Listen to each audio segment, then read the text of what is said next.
마가복음 13장부터 16장 시작하도록 하죠. 전체적인 구조는 이렇게 나누어지고 지난 시간에 11장, 12장, 3막 3장 중에서 1장 부분을 했고요. 이번에는 그 1장의 연장선에서 13, 14, 15, 16장을 하겠습니다. 이 13장은 11장부터 연장인데 이 11장 11절부터는 예수님께서 성전으로 들어가세요. 그 다음에 뭔가 의미 있는 일을 하세요. 그리고 다시 성전을 나가면서 제자들을 가르칩니다. 이게 이제 한 번, 두 번, 세 번 이어지는데 11장에서는 이렇게 둘러보시고 이제 나가면서 무화과 나무를 저주를 하셨어요. 그리고 15절에 보면 다시 성전에 또 들어가시죠. 그래서 성전 안에서 매매하는 자들 내쫓고 그렇게 하십니다. 그리고 나서 날이 저무니까 성 밖으로 나가면서 무화과 나무의 말라버린 것을 보고 거기에 대해서 해석을 해주죠. 예. 믿음이 중요한 거다. 너희도 그 믿음을 위해서 기도하라. 그 기도 중에 특별히 용서가 중요하다. 뭐 이런 이야기를 하십니다. 그리고 11장 27절에 다시 예수님께서 예루살렘에 들어가서 성전을 거니십니다. 그때 대제사장들과 서기관 장로들, 소위 말하는 기득권들이, 종교 기득권자들이 나오죠. 그들과 함께 권위 논쟁을 하고 세금 논쟁을 하고 부활 논쟁을 하고 계속 논쟁들을 해나갑니다. 그리고 나서 예수님께서 성전에서 나가세요. 이 성전에서 나가는 것은 마지막으로 나가는 겁니다. 이제 다시 성전을 찾지 않을 거예요. 그때 제자가 묻습니다. 선생님, 여기서는 선생님이여 이것은 호칭이 보통 선생님이여 이러면은 라본이 이걸 번역한 건데 랍비도 아니고 라본이도 아니고 그냥 어, 티처를 의미하는 디다스칼레입니다. 그러면서 이제 그냥 세상적인 말을 하는 거죠. 이 돌들 대단하지 않습니까? 이 건물 얼마나 어마어마합니까? 요세푸스의 기록에 의하면 돌 하나의 길이가 20m나 되었다고 합니다. 그렇지만 참 성전인 예수님 앞에서 제자들이 감히 눈에 보이는 성전 건물에 대해서 놀라움을 표시하는 것은 어불성설인 거죠. 실제로 이 예루살렘 성전은 로마 제국에서도 가장 큰 신전이었고 아름답고 웅장한 신전으로 정평이 나 있었다고 합니다. 그런데 예수님은 그 성전 돌 위에 돌 하나도 돌 위에 남지 않을 거야. 다 무너뜨릴 거야. 이렇게 말씀을 하십니다. 이것은 학계 선지자가 성전을 재건하지 않고 방치할 때, 야 과거 여호와의 전에 돌이 하나도 놓이지 않았던 그때를 좀 기억해봐. 예, 이렇게 이야기를 할 때 쓰는 용어입니다. 다시 말해서 학계 선지자 이전 성전이 파괴되었던 그 이전으로 돌아가겠다. 이런 말씀을 하는 거예요. 그래서 예수님께서 감람산에 성전을 마주 태에서 앉았습니다. 여기가 성전이 있던 지역이죠. 이 감람산은 높이가 830m 정도고요. 여기는 이제 성전이 있는 성전산이 한 750, 시온산이 765, 요 정도 되니까 한 6, 70m 정도 높이 차이가 납니다. 그래서 적이 쳐들어올 때는 적의 본부들이 여기 세워졌어요. 감람산에. 예수님 당시에 이 지역은 이방 나라들에게 로마에 점령당한 상태이고, 특별히 요 성전 지역은 제사장 같지 않는 정치적 제사장, 예, 정치 종교인들에 대해서 이미 점령한 상태이기 때문에 예수님이 성전에 대항하여 종말론적인 반성전 산을 향해서 예루살렘을 공격하는 것은 본부로 지금 여기고 있는 것입니다. 그래서 여기 왕의 보좌를 만들어 놓고 여기서 이제 심판을 하시는 그런 모습이에요. 감람산 언덕에서 본 이제 성전터인데 스가랴는 여호와께서 말일에 예루살렘으로부터 나와서 감람산으로 그의 거처를 옮기실 것을 말씀을 합니다. 여호와의 영광이 성읍 가운데서부터 올라가서 성읍 동쪽산 감람산에 머물 거라고 이야기를 해요. 스가랴서에 의하면 하나님은 예루살렘을 공격하는 원수의 무리를 심판하기 위해서 이 산에 임할 텐데 그때 이제 메시아가 산을 두 쪽으로 갈라놓을 거라고 이야기를 하죠. 부활을 믿는 유대인들은 언젠가 이 감람산에 메시아가 오실 것이고 그때 부활이 시작된다 이렇게 믿고 그때 이제 예수님을 가장 먼저 보고 싶어서 무덤을 여기다 씁니다. 많은 무덤들이 있는데 그래서 예루살렘 이동 여기가 땅값이 제일 비싸다고 그렇게 들었습니다. 이게 한 10한 5년 전에 가서 찍은 거니까 지금은 무덤이 더 많겠죠. 예수님은 이 성전을 헐고 사흘 만에 성전을 지을 것이다 라고 말씀하시면서 모세 율법을 개정 혹은 폐기하고 새로운 성전 시대를 열 것을 선언하십니다. 그리고 우리가 새 성전이라고 말씀하시죠. 그런데 이 제자들은 예수님을 주여라고도 부르지 못하고 선생님이라고 할 수준으로 아직 우리가 지금 알고 있는 이런 정도를 깨닫지 못하고 있는 상태이기 때문에 엄청난 성전에 대해서만 관심이 있습니다. 그래서 베드로, 야고보, 요한, 안드레 이렇게 베드로 형제와 야고보 형제가 와서 조용히 묻습니다. 어느 때에 이런 일이 있겠습니까? 이 모든 일이 이루어지려 할 때에 무슨 징조가 있겠습니까? 하고 묻습니다. 예수님의 대답은 주의하라 하는 경고로 시작해서 삼가라, 조심하라 하는 경고로 끝이 납니다. 너희가 사람의 미혹을 받지 않도록 주의하라. 예, 방심하지 말고 꾸준히 지켜보라는 말입니다. 주의해야 될 세 가지는 가짜 메시아를 주의하는 겁니다. 그리고 여러 곳에서 난리가 났다는 소문이 들릴 것인데 반드시 난리는 있을 것이지만 그것이 아직 끝은 아니니까 두려워할 필요가 없다고 합니다. 이것이 재난의 시작이라고 합니다. 전쟁과 지진과 기근이 있을 건데 이게 시작이지 끝이 아니고 그것도 재난의 시작일 뿐이다. 종말의 시작도 아니다. 그래 이 재난은 이제 산고, 산통 이런 걸 의미하죠. 구약에서 산통은 사람이 일시적으로 겪는 고통이나 주의 백성이 구원에 이르기 전에 겪는 그런 고통, 환란을 묘사할 때 사용하는 단어입니다. 이 산통은 아기가 나기 전까지 계속해서 반복이 되죠. 그래서 거짓 메시아가 나타난다든지 전쟁, 지진, 기근이 일어나는 것은 예수님께서 재림하기 전까지 그냥 늘상 있는 일이다. 예수님 시대도 있었고 지금도 있는 거고. 그래서 이게 재난의 시작일 뿐이지 종말의 징조는 아니다. 재난은 교회의 박해로 이어질 것이다.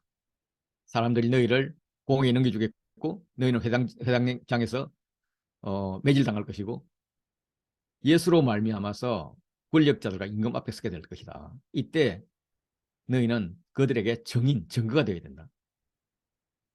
이렇게 해서라도 복음이 먼저 만국에 전파되어야 할 것이다.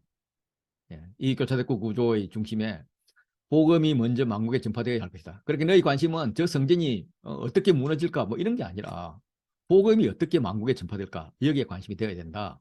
이런 말씀을 하는 거죠. 그래서 종말 시대에 제자가 할 일은 고난은 늘상 있는 거니까 종말로 있는 것도 아니니까 그 고난을 빨리 벗어나기 위해서 어떤 노력을 할 게 아니고 성령님을 의지하라. 그러니까 너희가 누구한테 이렇게 박해를 받으면 끌려갈 수도 있을 텐데 그때 무슨 말을 해가지고 이 자리를 빠져나오나 이런 거 염려하지 말고 지하를 바꿔서 성령님 지금 나를 왜 이렇게 인도하실까? 그 성령이 인도에 민감해야 된다. 그리고 그 환란이라는 것은 끝까지 견디는 것이다. 끝까지 견디는 자는 구원이 있을 것이다. 이렇게 말씀하시죠. 이 끝까지 견디는 자는 구원이 있다는 것은 묵시문학의 강조점입니다. 10장에서도 박해를 겸하게 받을 것이다. 이런 말을 했고 바울도 그리스도와 같은 하나님의 자녀이자 상속자이기 때문에 우리도 그리스도와 함께 영광을 받기 위해서는 고난도 함께 받아야 될 것이다. 이렇게 설명을 했습니다. 그래서 누구든지 나와 복음을 위하여 자기 목숨을 잃으면 구원하리라는 거였습니다. 여기에 대해서 요한은 계시록에서 사로잡힐 자는 사로잡히고 칼에 죽을 자는 마땅히 칼에 죽을 것이니 성도의 인내와 믿음이 여기 있느니라 이렇게까지 현실적으로 이야기를 했죠. 죽음을 두려워하지 말라는 거예요. 새로운 세계관을 가지라는 겁니다. 14절에 멸망의 가정한 것이 서지 못할 곳에서 선 것을 보거든. 이 멸망의 가정한 것은 다니엘서에 나오는 용어입니다. 성전과 관련되어 있습니다. 그렇다면 이 멸망이 가정한 것은 성전에 대한 모독적인 행위라고 해석을 할 수가 있습니다. 역사적으로 이 사건들은 셀루쿠스 왕조의 그 안티오크 4세가 성전에 제우스 신상을 올리고 대제를 제물로 바친 그 사건으로 보기도 합니다. 이게 얼마나 심했던지 마카비 혁명이 시작됐고 이 이야기는 좀 길어지니까 제가 다니엘서 동영상 올려드릴까요? 그거 11장 부분 한번 보면 좋겠고 이거 이후에 권호성 형제님이 이 부분 잘 설명해 주시지 않을까 뭐 이런 생각이 듭니다. 그리고 이제 두 번째로는 AD 70년 여름에 디도 장군이 예루살렘을 함락한 그 사건이 아닌가. 그들은 이제 성전을 함락하고 다른 장군들과 함께 성전에 들어가서 성수까지 군인 발작으로 걸어갔고 그래서 성전을 더럽혔고 나중에는 로마 군인들이 군기를 막 세웠고 뭐 이걸 어, 이야기하는 게 아닌가 이렇게도 보고 또 다른 거는 열심 당원들이 이제 디스칼라 요한이라는 자의 그 지도하에서 성전을 자신들을 이제 본부로 삼고 그래서 대제사장을 세워서 막 대제사장을 그 어릿광대로 세워서 막 조롱하고 그래서 성전 경내에서 싸우고 폭동 일으키고 뭐 이런 것을 말하기도 하고 또 AD 4년에는 로마의 가리쿨라 왕제가 자기 동산을 성전에 세우려고 시도를 했는데 이제 물론 무산됐지만 그걸 이야기하는 걸로 뭐 그렇게 이제 해석들을 합니다. 다니엘서를 고려하면은 적 그리스도의 만행과 같은 이런 안티오크 4세에 의한 만행 이걸로 이제 이것이 이제 일부 성취된 그런 사건으로 볼 수 있고요. 누가는 이제 그 21장 20절에 이런 말을 해요.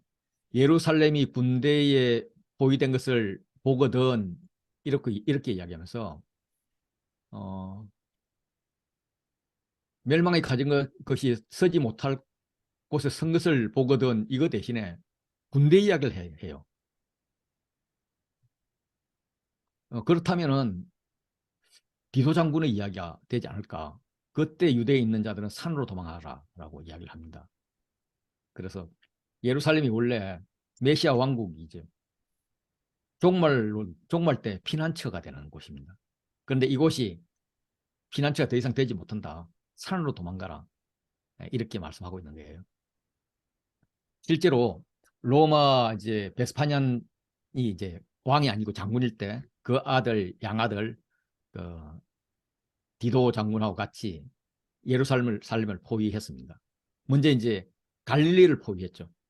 갈릴리를 포위해가지고 항복을 받았고 그리고 이제 이어서 진군해서 예루살렘을 포위를 했는데 그때 이제 한 선지자가 멸망의 가정한 것이 서지 못할 곳에 쓴 것을 보거든 유대에 있는 자들은 산으로 도망가라. 이 말씀에 근거해서 이제 산으로 도망가자라고 막 이렇게 멸치한들한테 권했던 거죠.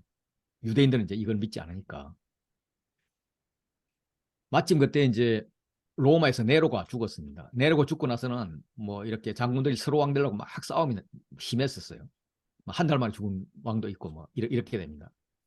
그래서 이제 로마 사람들은 진짜 왕감은 베스파니안 당신인데 지금 전쟁 나가 있는데 당신이 돌아와서 왕이 되어 주시오. 뭐 이렇고 본인도 이제 야망이 있어서 로마로 돌아가야 될 입장입니다. 근데 로마로 돌아가려면 현재 로마에서를 집권하고 싸우고 있는 세력보다 더 큰 군대가 있어야 되는 거죠. 그래서 포위했던 군대의 반을 데리고 갑니다. 네. 그러니까 그 과정에서 군대를 재정비하기 위해서 포위를 잠깐 풀었어요. 이때 예수님의 말씀을 기억하고 있던 기독교인들이 성을 탈출해서 산으로 도망갔습니다. 그때 뭐 펠라라는 곳으로 도망갔다고 그렇게 이야기를 합니다. 그래서 유대인들은 나중에 성이 예루살렘 멸망될 때 죽지 않았고 다 죽었고 도망가지 않아서 기독교인들은 살아남았다. 뭐 이런 이야기를 하고 있습니다. 이제 그런 이야기 연관된 이야기고요. 지붕에 있는 자들은 내려가지도 말라. 이스라엘 지붕은 이제 평면으로 되어 있어서 그 위에 놀기도 하고 교제하기도 하고 뭐 회의도 하고 일도 하고 그러잖아요. 그런데 거기 있던 사람들이 바로 아래로 내려면 집인데 거기도 내려가지 말고 바로 도망가라는 거예요. 그만큼 긴급한 상황이라는 겁니다. 밭에 있는 자들도 돌이키지 말라. 옷겸 이불인 겉옷도 챙길 시간이 없다. 아이 벤 자들, 젖먹이자들, 젖먹이들, 가장 약한 자들이죠. 그런데 그들에게 화가 있으리로다라고 탄식을 하십니다. 그냥 우리가 이제 한글로 읽으면 막 저주하는 같이 이렇게 읽혀질 수 있는데 앞으로 겪게 될 이스라엘 아픔에 대해서 연민, 걱정 이걸 표현하는 하면서 탄식하는 겁니다. 그게 겨울에 일어나지 않도록 기도하라는 거예요. 이스라엘은 겨울이 우기입니다. 예, 추운 데다가 비가 오죠. 예, 큰 비로 인해서 도망갈 길이 막힐 수도 있습니다. 그 환란이 얼마나 심각한가 하면은 하나님께서 창조하신 시초부터 지금까지 이런 환란이 없었고 후에도 없을 것이라고 하는 거예요. 이 날들이 원래 계획대로라면 하나님이 그것을 감하지 아니하셨더라면 모든 육체가 구원을 얻지 못할 것인데 하나님께서 자기 택하신 자들을 위하여 그날을 줄이셨다라는 거예요. 이후에 이제 택하신 자들 이야기가 두 번 더 나옵니다. 그 택하신 자들은 종말에 하나님이 모을 자들입니다. 그렇게 종말에 모으려면 모일 자가 있어야 되는 거죠. 모일 자가 있고 그 모인 자들이 인자가 구원과 영광을 오는 것을 보아야 하기에 그때에 있을 사람들을 위하여 그 날을 줄였다. 이렇게 말씀을 하시는 겁니다. 그때 미혹도 많을 것입니다. 거짓 선지자들 일어나가지고 이적과 기사를 행하면서 수단과 방법을 동원해서 택하신 자들을 미혹하려 할 거라는 거죠. 그때 제자가 해야 할 것은 삼가는 것, 조심하는 것입니다.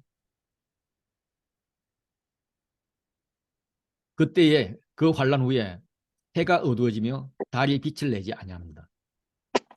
그러면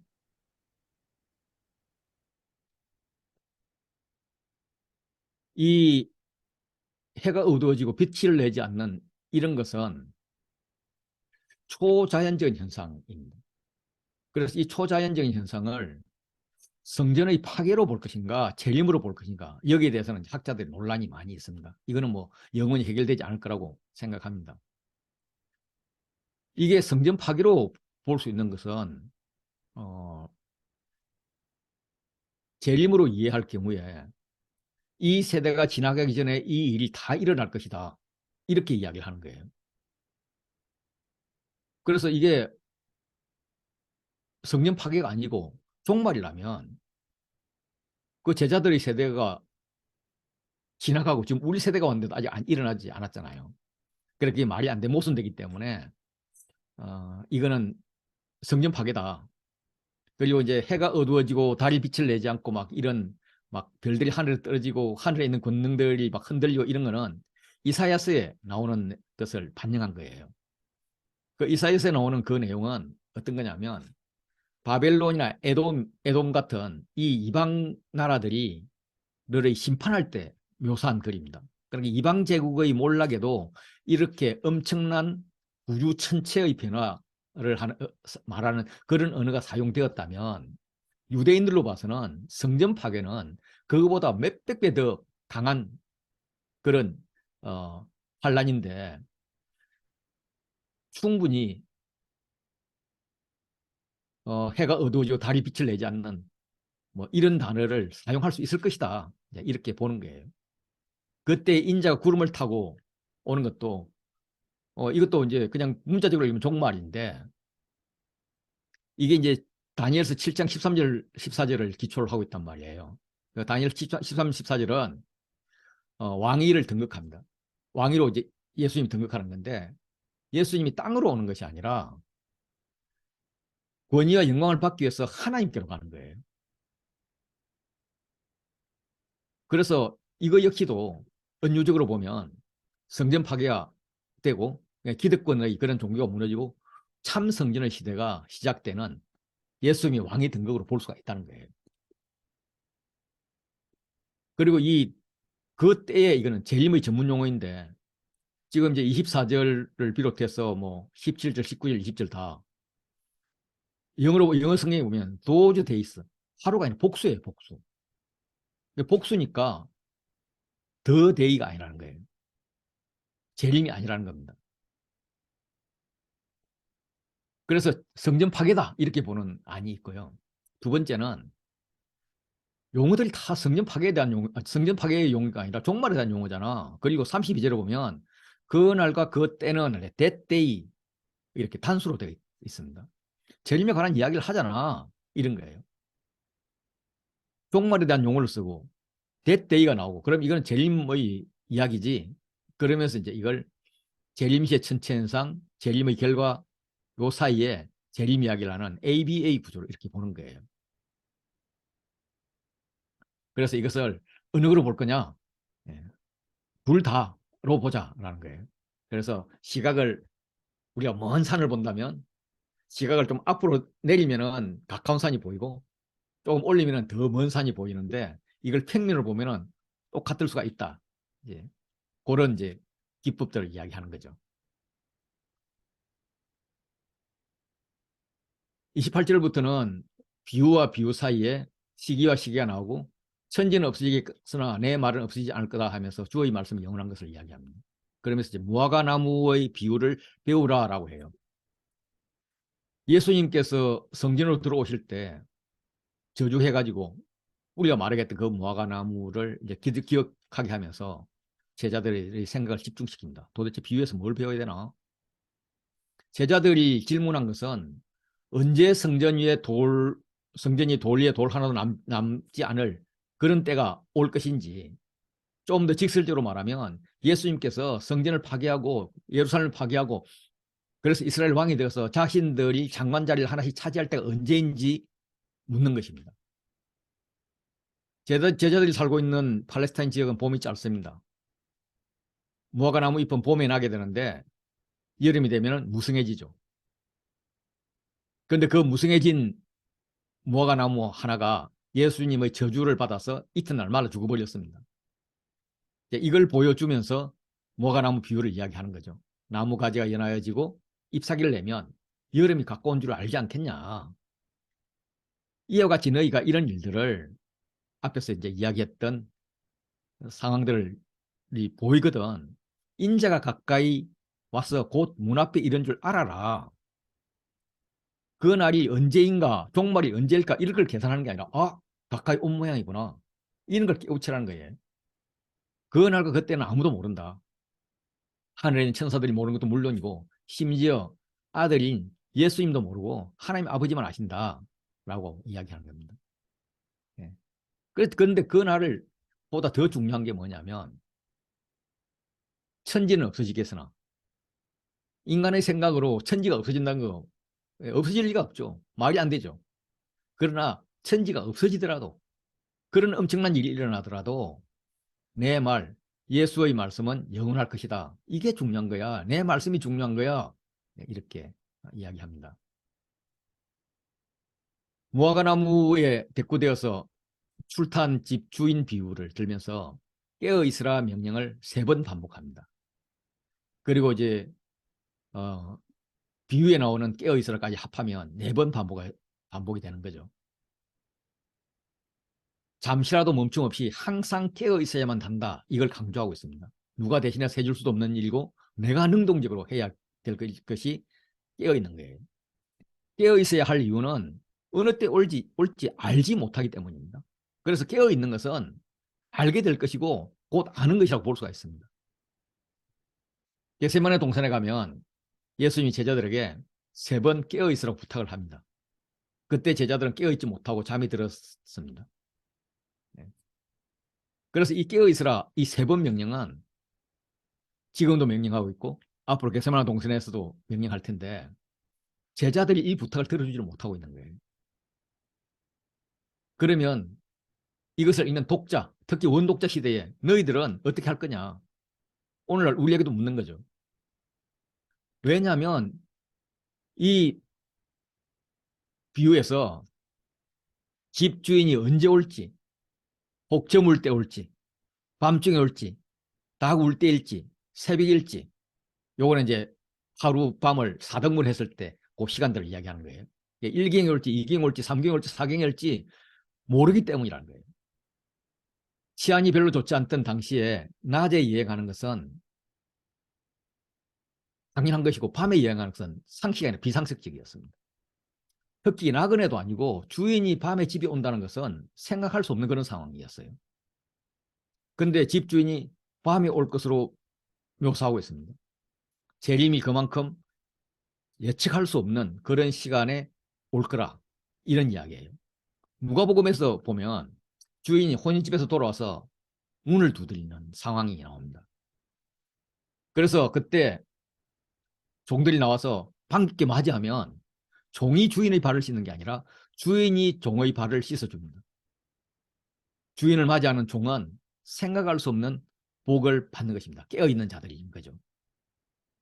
그런데 주인의 뜻을 알고도 깨어있지 않고 흥청망청 놀다가 걸리면 아주 엄한 벌을 받을 것이라는 거죠. 그러면서 이제 마지막으로는 이런 말을 합니다. 내가 너희에게 하는 이 말은 모든 사람에게 하는 말이다. 다시 말해서 내가 하는 이 말을 단디 듣고 너희도 다른 사람에게 알리라. 이제 이런 말씀이죠. 14장에는 이제 많은 이야기들이 있습니다. 6월절 이제 14일이, 1월 14일, 이사오늘 1월 14일이 양을 잡으면서 6월절이 시작되는데, 어, 이때 대제사장들과 서기관들이 업무를 꾸미고 대제사장과 가룟 유다가 업무를 꾸밉니다. 그리고 그 사이에 향유 옥합을 넣어놓고 있습니다.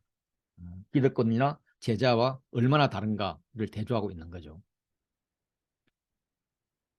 6월절 이틀 전에 대제사장들과 서기관들이 예수님을 잡아 죽일 계획을 꾸미다가, 야, 잘못하면은 이 무교절에 6월절에 사람들 많이 모이는데 밀란이 일어날지 모르겠다. 야, 명기를 하지 말자. 이렇게 예수님을 죽이는 일을 6월절 이후로 미루기로 그렇게 결정을 했습니다. 그런데 그들이 포기하든 뭐 연기하든 그하고 상관없이 예수님은 죽기 위해서 예루살렘으로 입성을 했고, 그래서 자기의 발걸음을 멈추지 않고 그냥 계속 죽음의 길을 향해서 걸어갑니다. 그래 앞으로 이제 일어나는 모든 사건들은 예수님께서 어떻게 죽을 수 없는 상황인데, 사형이 될 수 없는 상황인데 어떻게 사형을 만들어 가는가, 이걸 보면 되겠습니다. 대제사장들은 사람들의 눈치를 보면서 자신들의 계획을 조정해 가지만 예수님은 하나님의 계획대로 모든 악조건들을 헤쳐서 죽음의 길로 가십니다. 이름 없는 한 여인이 예수님께 300데나리온 가치의 향유를 예수님을 위해서 사용을 하는 반면에 여자에 비해서 존중받는 남자, 그 중에서도 제자, 그 중에서도 12제자 중에서 제일 똑똑해서 돈을 맡았던 가룟 유다가 예수님을 팔 생각을 하고 대제사장에 가면서 반전이 일어납니다. 예수님을 죽일 음모를 포기했던 대제사장들이 다시 죽일 계획을 진행시키는 거죠. 예. 이거는 예수님께서 그냥 진행시키는 겁니다. 그들이 가룟 유다 말을 듣고 돈을 주기로 약속을 합니다. 마태복음에 의하면 은 30개 팔렸습니다. 제자가 스승을 팔아서 돈을 받는 거예요. 돈의 관점에서 여자와 남자의 극명한 태조가 보이는 거죠.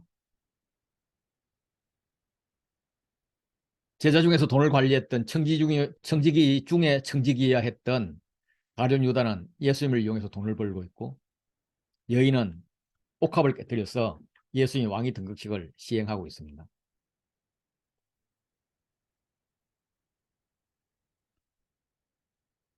예수님이 베다니 나병 시몬, 아마 죽었다 살아난 그 나사로 집에서 식사를 할 때에 한 여자가, 그것도 아마 마리아가 아닐까 싶습니다. 매우 값진 향유인 어, 순전한 나드 한 옥합을 가지고 와서 예수님 머리 위에 붓습니다. 이 나드는 인도산 최상품으로 아주 비싼 것이었고 300데나리온이니까 1년에 그들도 좀 쉬고 해도 300일 정도 일을 했다 보면 1년 연봉의 금액입니다. 어떤 사람이 화를 내면서 어째서 이 향유를 허비하는가, 그러면서 가난한 자들에게 줄 수 있겠다 하면서 여자를 책망합니다. 마태복음에서는 그자가 제자들이라고 하고 요한복음에서는 가룟 유다라고 이야기를 합니다. 그런데 예수님은 그 여자는 예수님께 좋은 일, 아름다운 일을 했다라고 이야기를 하죠. 향유를 붓는 것은 왕의 등극을 의미합니다.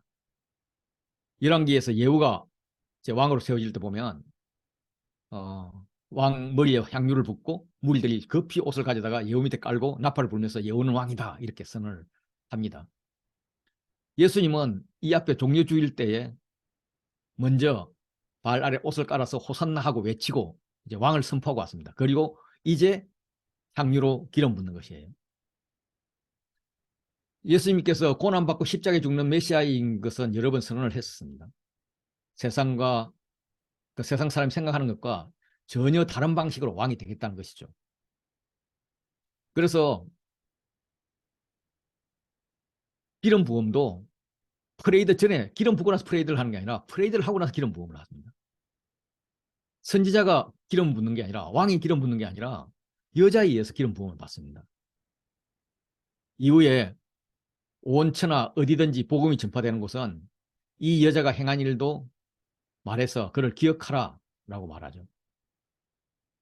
이걸 통해서 자신이 어떤 그리스도인지, 정치적, 군사적 그런 승리와 권능의 그리스도가 아니라 고난받고 죽임당하는 그런 그리스도임을 알려줍니다. 세상이 생각하지 못한 그런 왕인 거죠. 기름 부음을 받는 것도 그 당시에서 천대받던 여인에 의해서 기름 부음을 받습니다. 이것은 새 창조가 예수 안에서 이루어지고 예수와 관계한 사람들에게서 일어난다는 걸 말합니다. 결과적으로 온 천하에 복음이 전파될 거죠. 우리에게는 이 세 번의 이 사건이 이제 복음서에 다 나오는데 세 번이다, 세 다른 사건이다 이렇게 이야기를 합니다. 마테마가는 이제 같은 날로 이렇게 보죠. 장소도 그렇게 표시가 납니다. 날짜도 그렇게 표시가 나고요. 그런데 일반적으로는 누가복음은 이제 사역 초기에 있었던 일이고 나머지는 다 사역 후기에 있었던 한 사건이다. 사건이요 사건 싸움 같은 거다. 그런데 이제 실제로는 6월절 6일 전에 일어났는데 마태와 마가가 이걸 성전에 입성하고 나서로 이렇게 바꾼 이유는 가룟 유다의 배신과 이 여인의 헌신에 대해서 헌신을 대조하기 위해서 이렇게 했다. 뭐 이렇게 봅니다. 우리는 사건 세 개로 봐도 좋고 뭐 두 개로 봐도 좋고 어느 거로 봐도 상관없을 것 같습니다. 그 복음서를 읽을 때 잘 해석을 하면 될 것 같고요. 특히 찬송가 211장 보면 그 값비싼 향유를 깨뜨린 여인이 막달라 마리아라고 하는데 막달라 마리아가 아닙니다. 혹시 이 마리아라면은 베다니에 사는 베다니 마리아가 되는 거죠. 목요일 첫날에 유월절 양 잡는 날에 제자들이 주님이 유월절 음식 잡수실 곳을 미리 정해 놓으셨다라는 것을 감으로 잡았습니다. 그래서 아직 알려주지 않고 있군요 하는 식으로 묻습니다. 우리가 어디로 가서 선생님께서 유월절 음식을 잡수시게 준비하시길 원하나이까? 그러니까 예수님께서 하면서 이제 제자 둘을 보내죠. 누가 보면 베드로하고 요한이라고 합니다. 성내로 들어가라. 그리하면 물 한 동이 가지고 가는 사람을 만날 거니까 그걸 따라가서 그 집에 주인한테 이야기하면 될 거다. 이렇게 이야기를 합니다.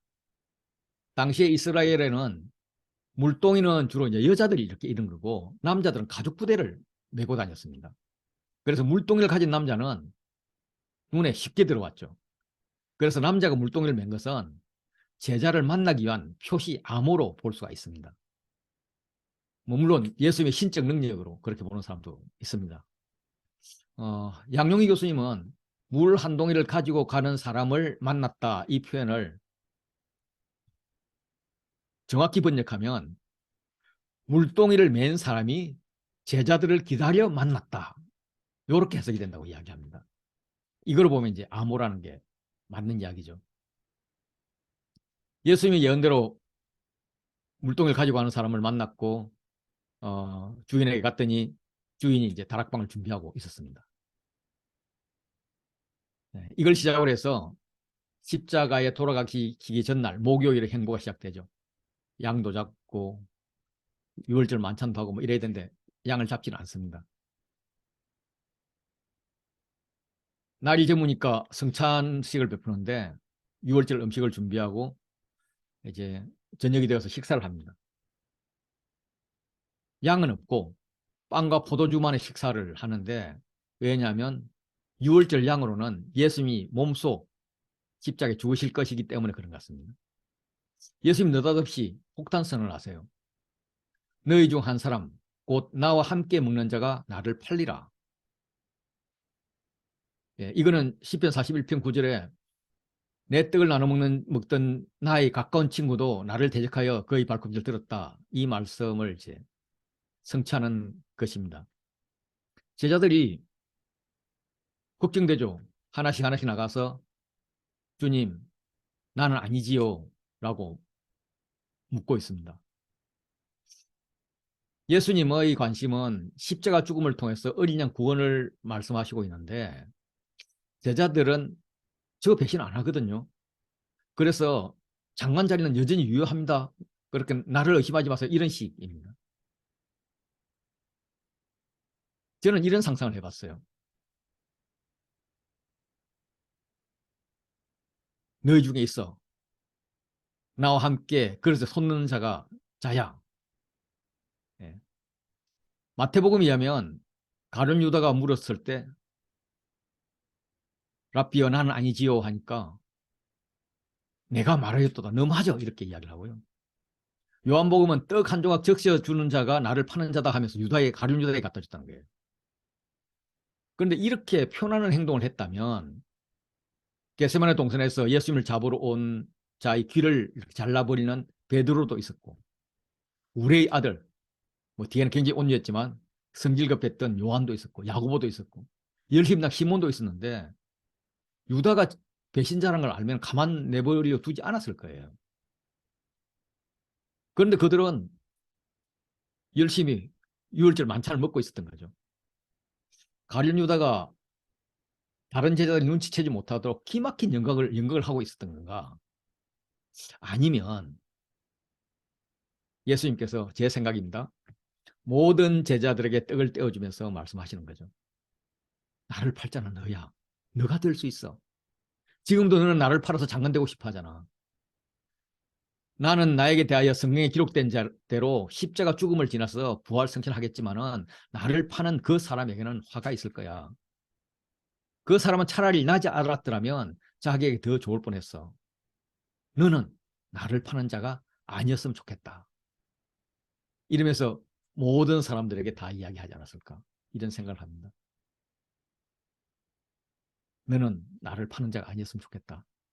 저는 가슴에 새긴다고 생각하면서도 자주 팔아먹는지도 모르겠습니다. 이 6월절 만찬은 교회가 처음 세워질 때부터 기념한 성찬식 유래에 대해서 말씀하는 겁니다. 6월절 만찬은 해가 지고 나서 시작해가지고 자정무렵까지 이어진다고 합니다. 4잔의 포도주를 마시는데 이스라엘 역사에서 가장 중요한 출애굽 사건을 과거, 현재, 미래의 시간 속에서 재현하는 것을 목적으로 한다고 합니다. 그래서 마가복음의 성만찬도 이 4번의 포도주를 마시면서 시작하지 않았을까 이렇게 봅니다. 6월절 시작은 이제 초나 이 올리브 램프에 불을 켜면서 시작합니다. 포도주 첫 잔을 따르고 축복문을 낭독하면서 6월절 만찬을 하는데 모든 사람에게 포도잔을 채운 후에 집내자가 축복을 합니다. 그리고 썬나물, 누룩 없는 빵, 맛자라 그러죠. 그리고 이제 잼, 차로셋 혹은 하루셋이라 그러죠. 예, 뭐 또 썬나물, 예, 뭐 이런 것들을 이제 먹는 겁니다. 그리고 이제 두 번째 잔을 따르면서 만찬에 참석한 사람들 가운데 가장 나이가 어린 아이가 질문을 합니다. 그러니까 아들이 아버지한테 질문하는 거죠. 왜 이 밤에는 무교병을 먹습니까?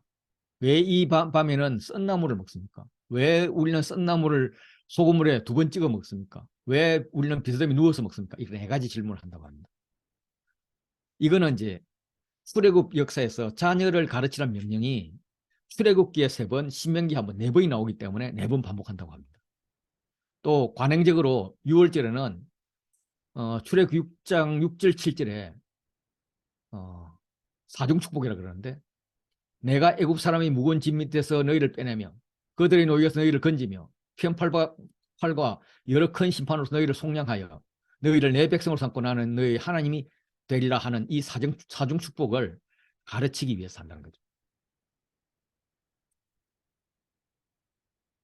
그리고 이제 3번째 자는 현재를 축복하는 겁니다.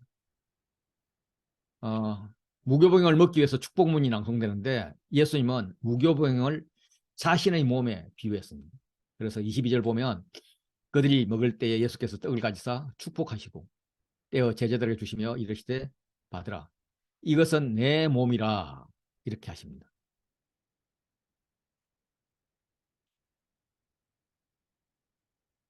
어, 예수님이 나눠주신 떡의 의미가 내 몸이라는 거예요. 이 내 몸이라, 이거는 아람어 표현을 하는 것은 이것이 나다라는 거예요. 이게 나다, 이 떡이. 이게 무교병이지만 동시에 어린 양이다, 이런 의미죠.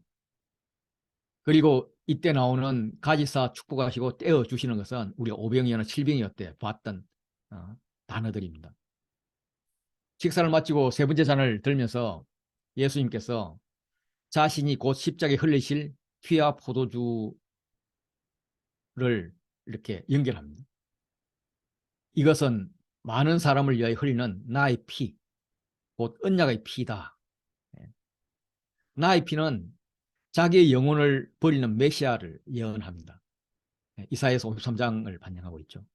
그리고 언약은 예레미야 31장에 나오는 새 언약입니다. 이 새 언약이 피를 부어주심, 성령을 부어주심, 그것과 연결되는 그런 언약의 피, 언약의 성령인 거죠. 이 언약의 피는 출애굽기랑 연결되는 거죠.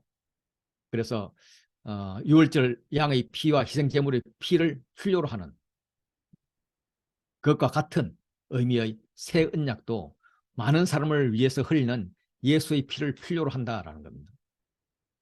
이는 이제 종말론적인 메시아 연회를 말합니다. 그리고 이제 4번째 잔은 이제 미래에 대한 이야기입니다. 그들은 이제 엘리야의 잔으로 불리는 4번째 포도잔을 채운 다음에 메시아가 오기 전에 출현할 엘리야를 위한 잔을 마신다고 그렇게 얘기해요. 아마도 예수님은 4번째 잔을 마시지 않은 것 같습니다. 그러면서 이루실 희생을 통해서, 자신이 이루실 희생을 통해서 하나님 나라를 이룰 결연한 의지를 보인 것 같아요. 그래서 진실로 너희에게 이르노니 내가 포도나무에서 난 것을 하나님 나라에서 새 것으로 마시는 날까지는 다시는 마시지 않을 것이다, 이렇게 이야기합니다. 6월절 만찬은 자정 정도까지 이제 진행되었고, 자정까지 이제 마치면은 사람들이 지붕에 올라가서 감사 찬송을 했다고 합니다. 시편 113편부터 118편 할렐송을 불렀는데, 뭐 전반부는 앞에 부르고 후반부를 뒤에 불렀다, 뭐 이런 말도 합니다. 예수님도 제호의 만찬을 마치고 찬미하면서 감람산으로 올라가셨습니다. 예수님이 가시면서 분위기를 확 깹니다. 너희가 다 나를 버리리라. 왜냐하면 스가랴에서 나오는, 스가랴에 기록된 게 있는데, 그게 내가 목자를 치리니 양들이 흩어지리라. 목자를 치면 양이 흩어지려니와, 이런 게 되어 있잖아. 예. 이 13장 7절은, 스가랴 13장 7절은 부정적인 예언입니다. 그런데 이어지는 8절을 보면 긍정적인 면이 포함되어 있어요. 이 온 땅에서 3분의 2는 멸망하지만 3분의 1은 거기 남을 것이다. 흩어진 양들 중에서 3분의 1은 연단되고 정화되어서 진정한 하나님 나라의 백성으로 회복될 것이다 라고 하는 거죠. 예수님도 마찬가지로 그러나 내가 살아난 후에 예, 너희를 회복시키러 갈릴리로 갈 거야 하면서 부활을 기정사실화 하십니다. 그래서 너희는 흩어진 양들 중에서 살아남은 3분의 1 되어서 나랑 갈릴리에서 만나서 다시 회복하자. 예. 베드로는 이 말을 이해하지 못했겠죠. 그동안에는 제자들을 대변해서 베드로가 이야기를 했는데 이번에는 제자들과 자신을 차별화합니다. 다 버릴지라도 나는 그러지 않겠습니다. 자신의 의지를 말하죠. 예수님이 안타깝게 바라보면서 내가 진실로 내게 이르노니 오늘 밤에 달기 2번 울기 전에 내가 3번 나를 부인할 것이다.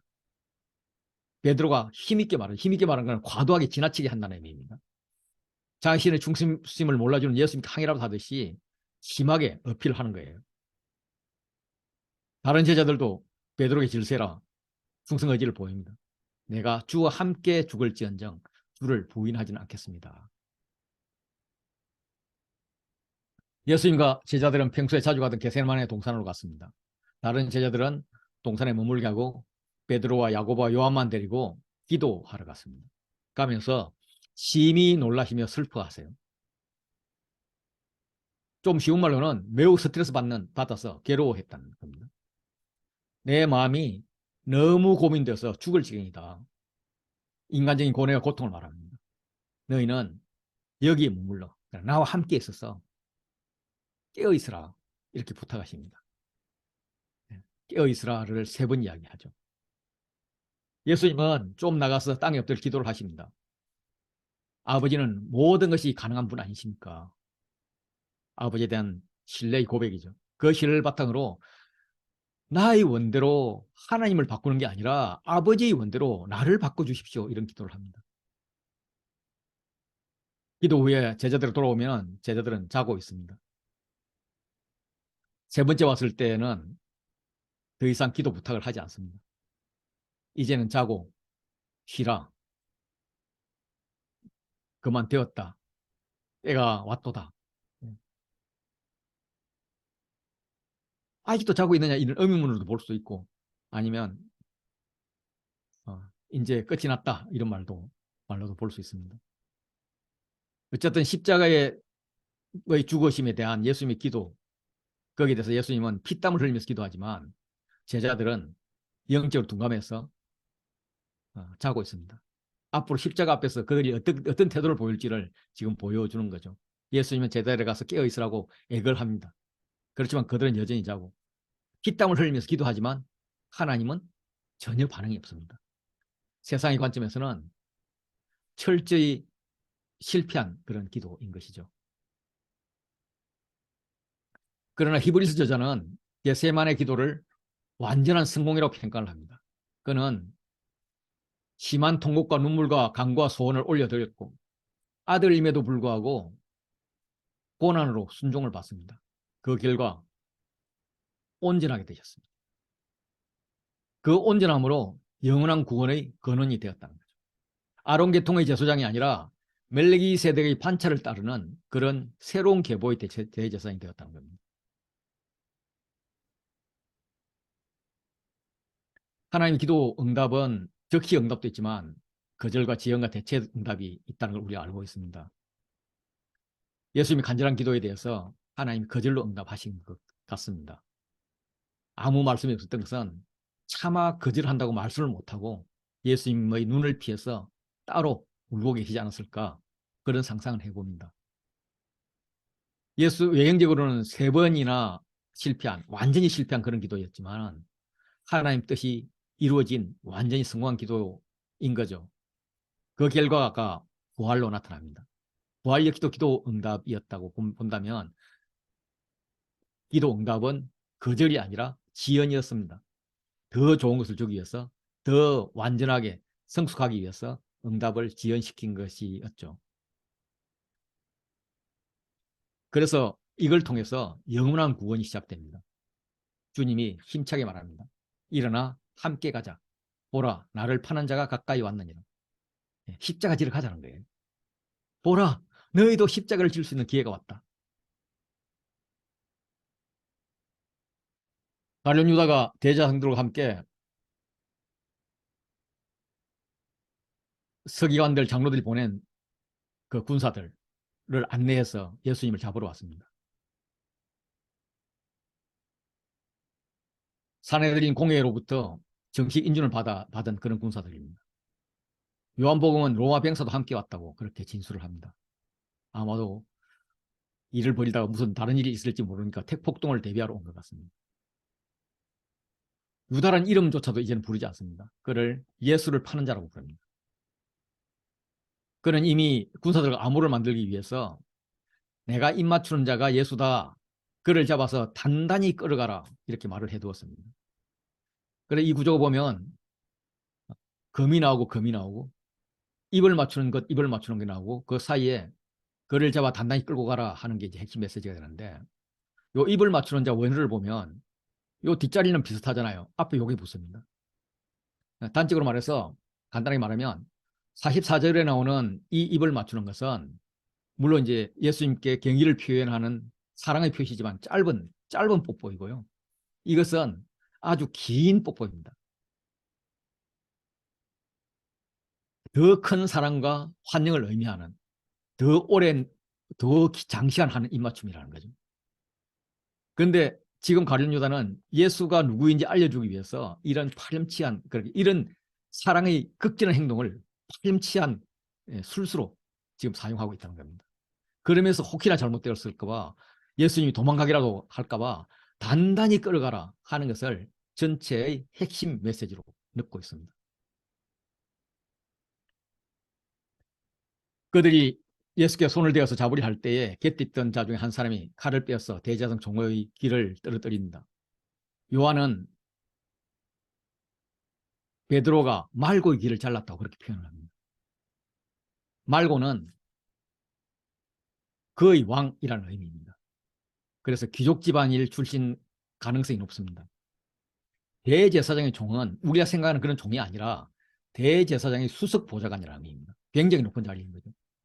대제사장이 대통령 역할을 했다면 대통령 비서실장이라는 겁니다. 그래서 대제사장의 일이 지금 예수 잡는 일이 굉장히 중요하기 때문에 그 일을 진두지휘하기 위해서 지금 파송된 자이죠. 미신화에 의하면 얼굴이 기형일 경우 예를 들어서 뭐 귀가 잘려 나갔다든지 이러면은 성전 제사장으로 송사할 수가 없었습니다. 그래서 대제사장 못하게 하기 위해 가지고 귀를 잘라버린 그런 사례도 나타납니다. 신구약 중간삼 이런 이야기도 나오죠. 그렇게 말고의 귀를 잘라서 대제사장직을 못하게 해버린 거예요. 칼부림이 시작됩니다. 예수님은 마태복음에서는 내 칼을 도로 칼집에 꽂으라. 칼 가지는 자는 칼로 망한다. 뭐 이렇게 나무라십니다. 누가복음에서는 참으라 하면서 말고가 제사장 역할을 계속할 수 있도록 귀를 이렇게 만져서 고쳐주시죠. 예수님이 상황을 정리합니다. 지금 일어나고 있는 모든 상황은 성경을 이루려 합니다. 좀 더 정확하게 말씀드리면 성경이 주어가 돼서 성경이 이루려 하는 것이다. 그래서 성경에 기록된 예언대로 사건들을 이루려 하는 것이라는 거죠. 12제자가 제자 중에 하나인 가룟 유다가 예수님을 파는 것도 10편 41편 9편을 성취하고 있는 것이고 예수님이 성경을 가르칠 때는 백성을 둘러 잡지 못하더니 이제는 범죄자 잡듯이 야밤에 무기 들고 급습해서 잡는 것. 이거는 이사야 53장에 나오는 이렇게 도수장을 끌려가는 그런 어린 양 같은 범죄자 중에 하나로 헤아림 받는 이런 말씀을 성취하는 거죠. 베드로가 귀 잘라버리고 예수님 그걸 못하게 하고 예수님 잡혀가니까 제자들이 예수를 버리고 도망갑니다. 이것 또한 스가랴 말씀을 성취하는 겁니다. 한 청년이 벗은 몸에 배에 호디부를 두르고 예수를 따라가다가 그걸 버리고 벗은 몸으로 도망을 합니다. 아마도 이 청년은 급히 예수님을 따라오느라고 옷 대신 이불을 둘러쓰고 나왔을 것입니다. 그런데 무리에게 잡힐 상황이 되자 호두를 버리고 도망갑니다. 이 벗은 몸으로 도망한 청년을 주석가들은 마가복음을 쓴 마가 자신이 아닐까 이렇게 추정을 합니다. 물론 이제 각 복음서는 저자의 이름을 밝히지 않지만 저자의 흔적을 남겨놓는 경향이 있어서 그것도 일리는 있다고 봅니다. 그런데 근거가 부족하죠. 그런데 확실한 것은 이거 역시도 성경을 이루고 있는 것입니다. 아모스서 2장 16절 보면 용사 가운데 그 마음이 굳센 자도 그날에는 벌거벗고 도망하리라. 이 말씀을 성취하는 것으로 그렇게 봅니다. 그들이 다 예수를 끌고 대제사장으로 갑니다. 공회원들이 다 모여 있습니다. 율법에 의하면 대제사장 한 명이라 해야 되는데 대제사장들로 이렇게 복수로 나옵니다. 뭐 벌써 이들이 정치적인 그런 대제사장으로 볼 수가 있는 거죠. 대제사장으로 유명한 사람은 안나스였고요. 그는 AD 6년에 대제사장으로 임명되었다가 15년에 잘립니다. 그런데 그 이유는 거의 가문 사람들, 아들, 사위, 뭐 손자까지 이렇게 대제사장직을 이어받습니다. 예수님이 십자가에 못 박히던 그 당시 시기는 안나스의 사위 가야바가 대제사장이었습니다. 그때에도 장인 안나스는 사실상 대제사장처럼 이렇게 공회를 막 좌지우지하고 있었습니다. 이런 정치 종교인들이 예수님을 재판을 합니다. 아마 정식 재판이 아니었을 겁니다. 정식 재판이 어떻게 달기 울기 전에 한밤중에 새벽에 진행되겠습니까? 유대인들의 전성인 미시나에 따르면 예수님의 재판은 불법입니다. 재판은 낮 시간에 이루어지는 것인데 예수님의 재판은 밤에 진행이 됩니다. 장소는 성전뜰에서 이루어지는 것인데 예수님은 제사장의 집에서 이루어집니다. 종교절기에는 재판을 할 수가 없습니다. 그런데 예수님의 재판은 무교절에 시작됩니다. 재판의 원칙은 무죄를 전제로 유죄를 입증해 가는 건데 예수님의 재판은 이미 사형을 결정해 놓고 거기 합당한 증거들을 찾아가고 있습니다. 물론 미시나가 이 재판이 있은 한 200년 후에 정리된 것이지만 이걸 감안하더라도 예수님의 재판은 굉장히 비상식적인 비정상적인 그런 재판인 것입니다.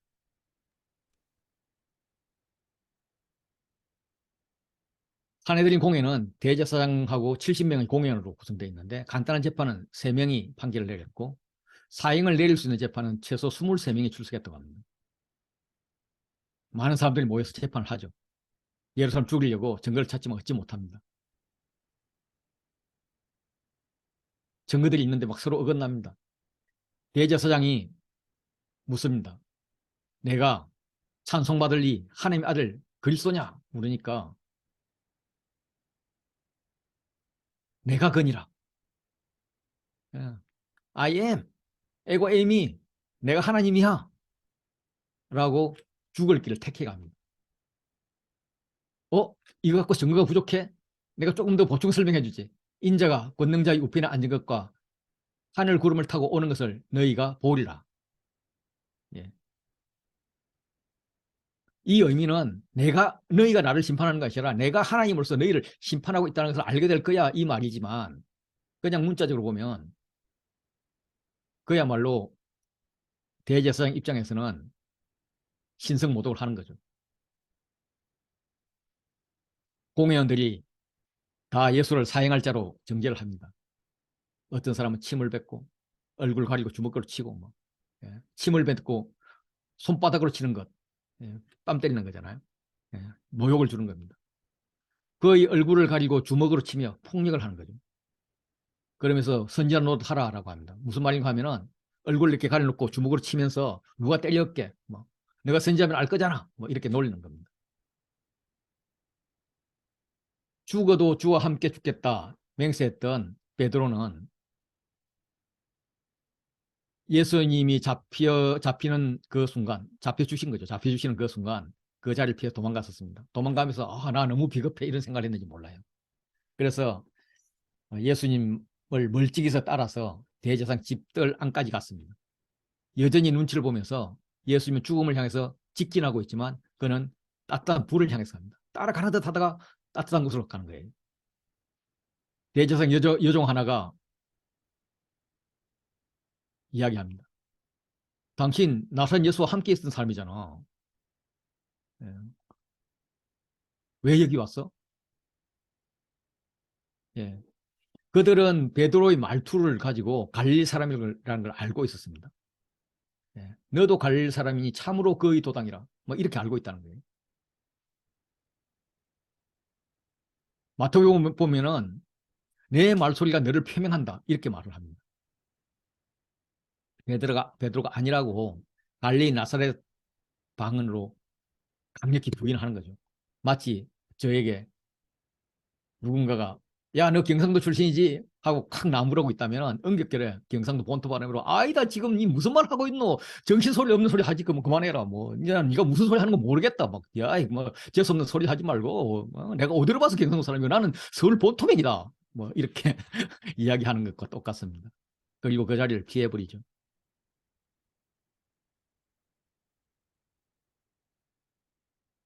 베드로가 결정적으로 나는 너희가 하는 말하는 이 사람을 알지 못하노라 부인했을 때 달기 곧 두 번째 울었습니다. 예수님의 음성이 들려왔겠죠.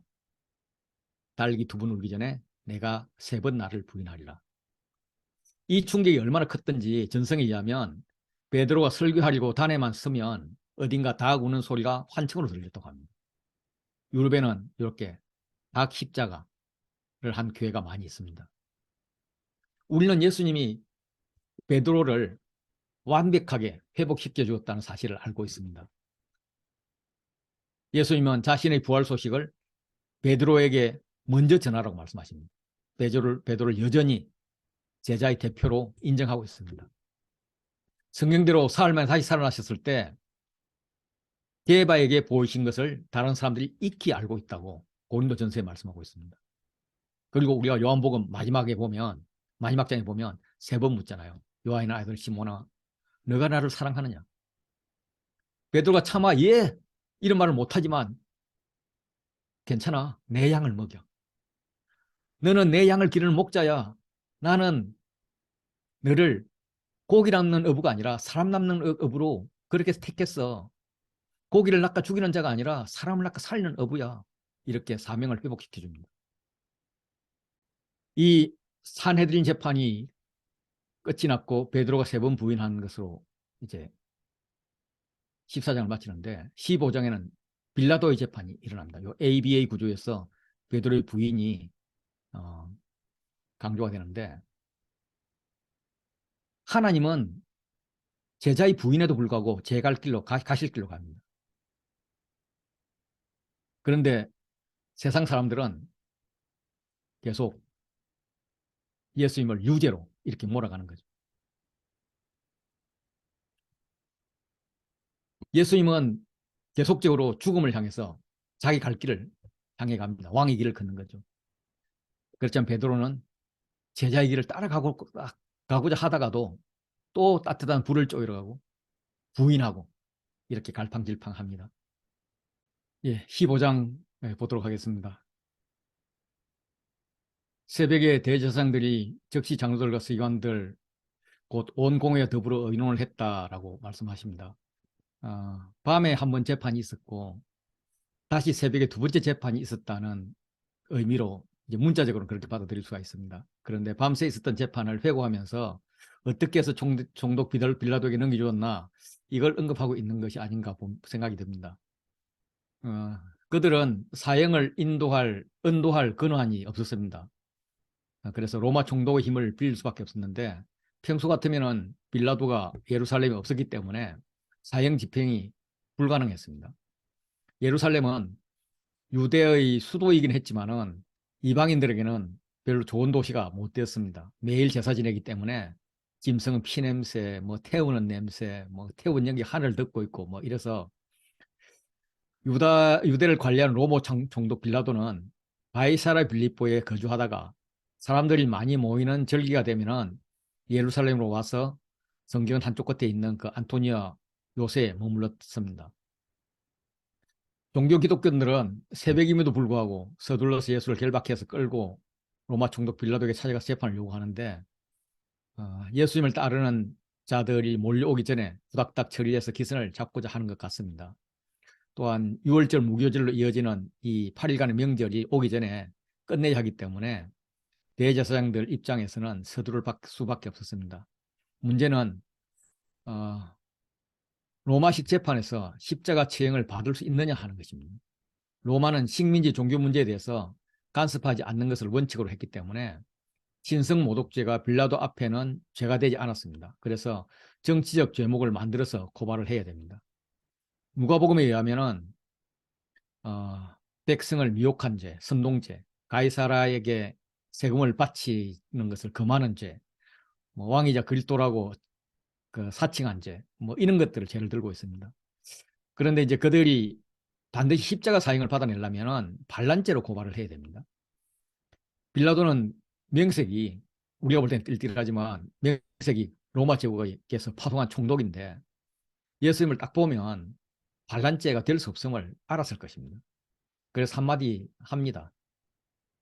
당신 유대인 왕 아니지 라고 말을 하면은 너무 속보이니까 내가 유다인의 왕이냐 이렇게 묻습니다. 기대했던 대답은 아닙니다 라는 거죠. 그런데 예수님은 내 말이 옳도다. 아예 당신 말한 그대로요 하고 대답을 해버립니다. 이 말을 듣고 있던 대제사장들이 기회를 놓치지 않고 이제 보충 설명을 하면서 고발을 하는 거죠. 빌라도가 기가 막혀서 예수님께 아니 보세요. 지금 저 사람들이 당신이 고발하는 내용은 국가 반란죄에 해당되고 그런데 이 고발에 대해서 어떻게 생각하십니까? 그런데 예수님은 답이 없는 거죠. 예, 주관하는 막 주장하는 공회원들, 침묵하는 예수님 이렇게 대조가 되죠. 빌라도가 궁지에 몰렸습니다. 로마 총독으로 합당한 재판을 내릴 텐데 누가 보더라도 무죄인 거죠. 대제사장 무리들을 설득해서 문제가 없게 해야 되는데 그들은 유죄 중에서도 가장 최고의 그 십자가형을 요구를 하고 있습니다. 그렇다고 무시할 수는 없었어요. 당시에 이제 유대 총독 분봉과 대제사장들은 서로 감시하는 역할을 했었습니다. 서로를 로마 정부에 보고하는데 빌라도는 당시에 정치적으로 아주 어려운 상황이었습니다. 그래서 대제사장들에게 잘 보여야 할 상황이었어요. 빌라도의 후견인인 그 세자누스라는 사람이 로마에서 실각을 했습니다. 그래서 빌라도 후견이 없어져 버린 거예요. 굉장히 입지가 좁아졌죠. 그 세자누스는 반유대적이었습니다. 그런데 황제는 유대 호의적이었어요. 그래서 빌라도는 그 정책에 있어서도 유대의 호의적인 것을 보여줘야만 했습니다. 그래서 유다 지도자들이 새벽에 쳐들어와 가지고 막 막무가내로 재판을 요구하는데 이걸 무시할 수가 없는 그런 상황이었던 거죠. 또 이제 마태복음에 보면 빌라도의 아내가 편지를 사람에게 전가를 보냅니다. 저 옳은 사람에게 아무 상관하지 마옵소서. 꿈에도 나타났습니다. 막 이럽니다. 아내 말 안 듣는 겁 없는 남편은 없죠. 예. 그런데 예수님은 자신이 정치적인 왕이라는 걸 인정해버린 그런 모양새가 되어서 참 문제가 되는데 이 원고들이 거짓증을 하는데 여기에 대해서 전혀 변명을 하지 않는 것입니다. 아무리 봐도 반란죄를 일으킬 사람은 아니고. 예. 그런데 이 예수의 침묵이 오히려 더 빌라도에게 호감이 가는 것 같아요. 그래서 빌라도가 꾀를 냅니다. 명절이 되면은 특별 사면하는 그런 전례가 있기 때문에 밀란을 꾸미고 밀란 중에 살인한 자로 체포된 바라바라는 사람을 내세웠습니다. 그래서 빌라도가 군중의 분위기를 바꾸기 위해서 말합니다. 명절에 재수한 사람 놓아주는 전례가 있는데 이번에 특별 사면 할까요 말까요 하니까 군중들이 전례대로 할 것을 요구합니다. 이후에 바라바와 예수에 대한 빌라도의 3번 질문이 있고 거기에 대해서 군중들이 예수님을 배척하는 3번 답변이 있습니다. 첫 번째는 그럼 제수 바라바와 예수 둘 중에서 누구를 풀어줄까 양자택일을 요구합니다. 그 의도는 당연히 바라바를 풀어달라고 하고 그러면 예수는 살릴 거라고 생각을 했죠. 그렇게 문제를 해결하고 있는데 그들은 소리 지르면서 그를 예수를 십자가에 못 박게 하소서 이렇게 이야기를 합니다. 바라바의 이름은 예수입니다. 마태복음에 각주에 그렇게 적혀 있습니다. 아마도 바라바의 이름에 예수가 포함되어 있는데 필사자가 불경스럽게 생각해서 삭제했을 거로 그렇게 주장을 합니다. 추정을 합니다. 바라바는 바르아바, 바는 아들이고 아바는 아버지죠. 그래서 아버지의 아들입니다. 디메오가 바디메오가 디메오의 아들 대신 묘하게도 예수님이 하나님 아버지의 아들인 아들 예수인 것과 비슷합니다. 그러니까 아버지의 아들 예수 둘 다 이름이 같은 거죠. 죄가 없는 하나님 아버지의 친아들 예수를 죽일 것인가 아니면 죄인인 당연히 처형되어야 할 아버지의 아들 예수를 죽일 것인가 이 문제에 봉착되어 있습니다. 바라바는 속국을 일시적으로 로마로부터 해방시켜주는 육체적 해방을 상징하고 예수는 죄인을 영원히 죄로부터 해방시키는 영적 해방을 상징합니다. 대제사장들이 심어놓은 선동꾼들이 무리를 충동해서 바라바를 놓아달라고 합니다. 무리들도 따라서 죄인인 아버지의 아들 바라바를 풀어주라고 하죠. 빌라도 총독으로는 상식적으로 이해가 안 됩니다. 그래서 한 번 더 묻습니다. 그러면 너희가 유대인의 왕이라 하는 일을 내가 어떻게 하랴? 그를 십자가에 못 박게 하소서. 아니 당신들 왜 그러냐? 이 사람 도대체 무슨 악한 일을 했어? 그랬더니 더욱 소리 지르되 십자가에 못 박게 하소서 이렇게 이야기합니다. 그래서 빌라도는 대제사장 무리의 힘에 밀려서 바라바를 풀어줄 수밖에 없습니다. 무리에게 만족을 주고자 했죠. 성부 하나님 자신도 자신의 아들을 죽이도록 이렇게 뒤바뀌어진 그 처형을 그냥 허락하십니다. 무리를 구하고자 하신 것이죠. 예수님의 처형한 일에 책임을 묻자면 실제 죽인 자는 로마 군인들입니다. 그런데 아무도 로마 군인들에 대해서 책임 추궁을 하지 않습니다. 표면적으로 무리들이죠. 그들은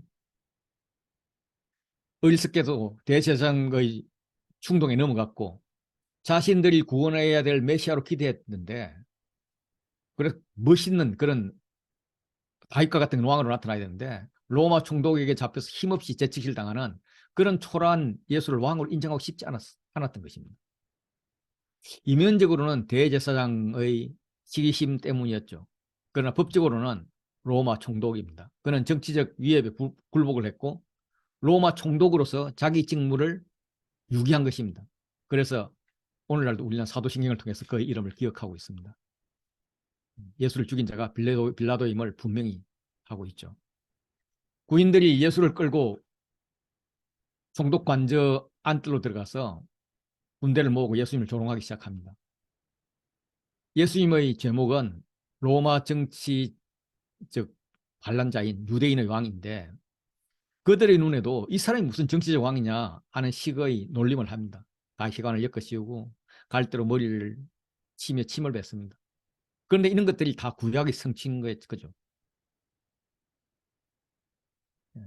그들이 왕의 의복을 입히고 왕관을 씌우고 예. 마태는 갈대를 그 손에 잡힙니다. 왕의 규인 거죠. 그에게 경례를 합니다. 예. 세 번째 보면 유대인의 왕 만세라고 환호를 합니다. 예. 겉으로 보기는 희롱이지만 역설적으로는 예수님에 대한 언약의 성취, 그 성취를 선포하는 것입니다. 왕에 대한 예의를 다 갖추는 거죠. 예수님은 거의 이것을 통해서 십자가의 길을 가십니다. 물론 그들이 십자가를 못 밖으로 끌고 가는 그런 행태를 취하지만요.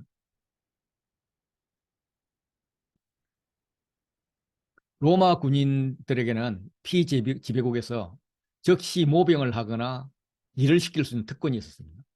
그래서 걸려드는 사람 입장에서는 재수 없는 것이었습니다. 이런 상황을 잘 아는 예수님께서 산상수훈에서 누구든지 너로 억지로 오리를 가게 하거든 그 사람과 심리를 동행하라. 예, 이렇게 재수 없다 생각하지 말고 오히려 더 해줘 버려라. 뭐 이런 말씀을 하시죠. 예수님이 아마 기진했던 것 같고 십자가를 지고 제대로 걷지 못하니까 부인들 중에서 누군가가 대신 지고 갈 자를 찾았는데 아마도 유월절을 지키기 위해서 예루살렘에 왔던 구레네 시몬이 걸린 것입니다. 그는 로마 군인의 특권에 의해서 억지로 십자가를 진 것입니다. 그런데 사실은 예수님의 십자가를 지는 특권을 누린 거죠. 예수님의 십자가 길에도 예수님은 제자들을 부르십니다. 구레네 시몬아 같이 가자. 그런데 이 시몬이라는 이 이름은 제자들의 대표, 예, 죽을지언정 배신하지 않겠습니다 했다가 세 번 부인을 한 베드로의 이름 시몬과 같은 이름입니다. 그 시몬은 아마도 충성된 제자가 되었을 것이고 그의 두 아들 알렉산더 루포는 그 이름이 나오는 걸로 봐서는 이 마가복음이 쓰여진 당시 기독교 공동체에서 아주 유명한 사람으로 되어 있었을 것입니다. 그의 아내도 섬기는 자였습니다. 로마서에 보면 루포와 그의 어머니에게 문안하라. 그의 어머니는 곧 내 어머니다 하면서 자기에게 아주 특별한 그런 사람임을 이야기하고 있습니다. 16절 이후는 희롱과 희롱 사이의 십자가 체형, 이런 ABA 구조로 되어 있습니다. 마가는 예수님을 모욕하고 희롱하는 사건들을 십자가 체형의 참 의미에서 찾아야 함을 제시하고 있는 거죠. 유대인에게 십자가 의미는 저주였습니다. 나무에 달린 자는 하나님께 저주를 받았다. 헬라인에게 십자가는 극악무도한 그런 수치를 주는 것이었습니다. 십자가라는 그 자체가 너무나 수치스러운 단어가 되어서 정상적인 헬라인들은 대화에서 그 단어를 언급하기조차 꺼려하는 그런 아주 심한 욕설 같은 그런 단어였습니다. 그런 십자가를 지금 지는 거예요. 바울도 아마 예수님을 잡으러 다닐 때는 그런 수치스러운 혹은 저주의 그런 십자가로 생각을 했을 겁니다. 그런데 그가 회심한 후에는 정의가 달라지죠. 자기가 그리스도와 함께 십자가에 못 박혔다고 이야기를 하죠. 그래서 내 안에 그리스도가 사는 거라고 이야기를 했습니다. 십자가가 유대인에게는 꺼리는 것이고 이방인에게는 미련한 것이지만 믿는 우리에게는 하나님의 능력이다. 예. 십자가 행보는 구약의 예언을 성취하면서 진행이 됩니다. 겉옷을 나누며 속옷을 제비 없는 시편 22편의 18절 말씀을 성취하고 있습니다. 요한복음에는 겉옷을 4명이 나눠 갖고 속옷은 제비 뽑았다고 그렇게 표현을 합니다. 제3시에 군인들이 예수님을 십자가에 못 박습니다. 당시 유대는 시간을 아침부터 저녁까지 12시간으로 나눴습니다. 그래서 6시부터 저녁 6시까지 12시간 나눴다면 3시는 아침 9시 정도 됩니다. 십자가 위에 제패에 유대인을 왕이라고 써져 있습니다. 이걸 통해서 빌라도는 대제사장과 무리들을 지금 조롱하는 거예요. 그런데 무리들은 예수님을 지금 희롱합니다. 그러나 진리는 역설적으로 그분이 유대인의 왕이심을 선포하는 거예요. 힘으로 왕이 되는 그런 세상에서 누구보다도 막강한 힘이 있었지만 그 힘을 죽이고 희생함으로써 왕이 되는 진정한 예수님을 표현합니다. 그의 제패에는 복음서마다 조금씩 다른 이름으로 되어 있습니다. 왜냐하면 요한복음에 보면 히브리어, 로마와 헬라말로 기록되었다고 하는데 이 번역자들이 자기 독자들을 위해서 조금씩 다르게 번역을 했기 때문입니다. 다른 걸 갖고 왔기 때문입니다. 원래는 바라바와 바라바의 졸개 2명이 십자가에 처형될 예정이었던 것 같아요. 예. 그래서 십자가 3개 준비되었는데 그 중에 하나는 바라바에서 예수님으로 대체가 되었습니다. 그 예수님 좌우에는 이제 바라바의 졸개인 강도들이 같이 있었죠. 그 좌우 자리는 예수님의 제자들이 서로 탐했고 특별히 야고보와 요한은 자기 달라고 노골적으로 요구했던 그런 자리입니다. 구약의께서 예언된 희롱들이 계속 실현됩니다. 지나가는 자들이 머리를 흔들고 뭐 여러 가지 막 조롱과 희롱이 이루어집니다. 대제사장과 서기관들도 따라 나옵니다. 6월절이라서 되게 바쁠 텐데 예배를 뒤로 하고 막 나온 것입니다.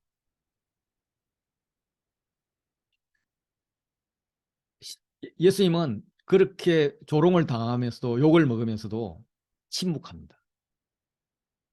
이 침묵도 예언의 성취인 거죠. 그가 곤욕을 당하여도 괴로울 때도 그의 입을 열지 아니하였다.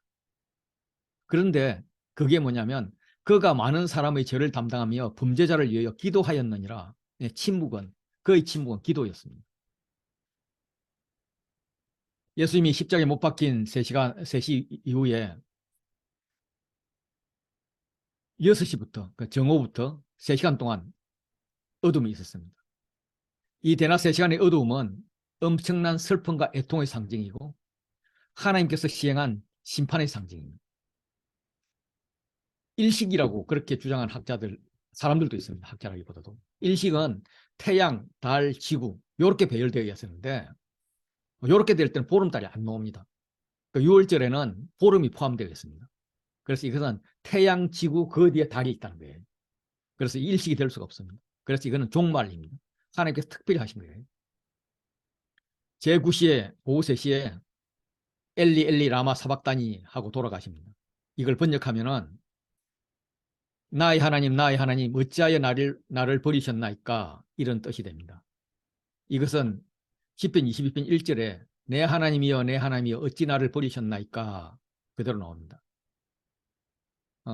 해석에 따라서 지옥으로 가야 하는 아버지가 떨어지려는 그런 고통을 부르짖었다 뭐 이렇게도 하고 또 하나님 백성을 대신해서 죽었다 하는 것을 나타내기 위해서 이렇게 하나님을 부른다 이렇게도 이야기합니다.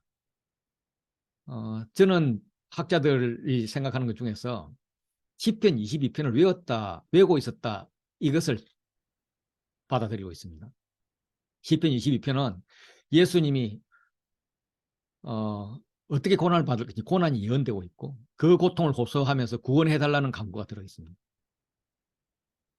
이렇게 몇 계절만 고글러 와 보더라도 나를 비웃으며 입술을 비축거리고 머리를 흔들며 조금 전에 나왔던 거잖아요. 내 모든 뼈는 어그러졌으며 내 마음은 밀랍 같아서 내 속에서 녹았으며 혀가 입천장에 붙었고 그렇지만 내 뼈는 셀 수가 있습니다. 내 겉옷을 나누며 속옷을 제비 뽑습니다. 이게 그대로 성취되고 있습니다. 그러다가 22절이 되면 하나님께서 하시고자 하는 궁극적인 목적이 성취되었음을 찬양합니다.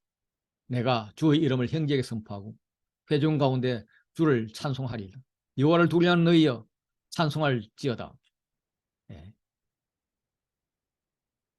예수님은 자신의 처지가 예언되고 있는 이 시편 22편을 입으로 읊조리면서 묵상하고 동시에 구원을 간구하고 또 이것을 이루시는 하나님을 찬양했을 것입니다. 돌아가시 직전에는 22장 1절을 크게 외쳤고 그게 사람들 귀에 들린 게 아닐까 저는 이렇게 추정하고 있습니다. 곁에 있던 어떤 자들이 듣고 야 엘리야를 부른다. 또 어떤 사람은 해면에 심포도를 적셔서 갈대를 깨어 마시게 하고 가만히 둬 엘리야가 와서 어떻게 하는지 한번 보자 뭐 이렇게 조롱을 합니다. 이 말씀 기억히도 시편 69편 21절을 성취하는 거죠. 그들에게 엘리 라마 사박다니 하는 이 엘리가 엘리야로 들렸던 것 같습니다. 유대인들 중에서는 이 불마차를 타고 하늘 올라간 엘리야가 위기에 처한 사람을 돕기 위해서 내려온다 이런 걸 믿는 사람들이 많았다고 합니다. 예수님께서 큰 소리로 지르고 숨지셨을 때 성소의 휘장이 위로부터 아래까지 찢어져서 둘이 되는 기적이 일어납니다. 성소의 휘장은 두께가 10cm입니다. 그래서 장정이 단돌 가지고 이렇게 힘있게 찢어도 찢어지지 않을 정도라고 합니다. 이 성소의 휘장은 히브리의 우주관에서는 땅 위에서 보는 하늘입니다. 그래서 성소의 휘장이 찢어진 것은 하늘이 찢어진 것, 하늘이 갈라진 것이에요. 예수님께서 세례를 받을 때, 물에서 올라올 때 하늘이 갈라진 것과 같습니다. 하늘이 열리는 거예요. 이것이 성소와 지성소 사이에 있는 휘장이냐 아니면 성전에 들어가는 외부와 성소 사이의 휘장이냐 뭐 논란이 있지만 전체적인 문맥상으로는 지성소와 성소 사이의 휘장으로 봅니다. 히브리서는 예수님의 육체의 찢어짐을 통해서 하나님 계신 지성소와 성소의 칸막이 없어져서 1년에 단 하루만 제사장이 들어갈 수 있었던 지성소를 이제 예수님을 통해서는 언제든지 들어갈 수 있게 되었다라고 말씀을 하십니다. 예수를 향해서 썼던 백부장이 그렇게 숨짐을 보고 고백합니다. 이 사람은 진실로 하나님의 아들이었도다. 로마 백부장은 평소에 로마 황제를 당신은 하나님의 아들입니다. 제우스 신의 아들입니다. 이렇게 불렀던 사람입니다. 그가 이제 예수님에 대해서 이제 알고 보니까 당신의 죽음을 보니까 진실로 당신이 하나님 아들이었군요. 이렇게 고백하는 거예요. 그동안 하나님께서는 선에서 그리고 표제를 표제에서 그렇게 딱 표제라기보다도 그 어, 세례를 줄 때 그때 예수님을 사랑하는 아들이라고 그렇게 정답을 주고 갔습니다. 근데 그 정답에 부응하는 사람은 없었어요. 예. 이 영적인 존재인 이 귀신들만 하나님의 아들이라고 그렇게 예수님의 사역을 방해했습니다. 처음으로 이방인이 고백합니다. 예수님이 박해에 직접 참여했던 자들에게 구원이 온 것입니다. 멀리서 바라보는 여자들도 있었습니다. 그들이 마태, 마가, 요한에 이렇게 따로 조금 다르게 나옵니다. 막달라 마리아 공통이고요. 어, 야고보 요셉의 어머니는 어, 작은 야고보 요셉의 어머니라고 마가에 나옵니다. 아마 제자 야고보 요셉의 어머니랑 구분하기 위해서 이렇게 했던 것 같아요. 그 분의 이름은 마리아이고 요한복음에는 글로바의 아내 마리아로 나옵니다. 그래서 이분은 같은 분으로 그렇게 봅니다. 그러면 한 사람이 남는데 마태는 세베대의 아들들의 어머니, 그야말로 야고보와 요셉의 어머니로 나오고 마가에서는 살로메로 나옵니다. 요한에서는 이모라고 나와요. 그래서 우리는 이것에 근거해서 야고보와 요셉은 어머니가 자매였다.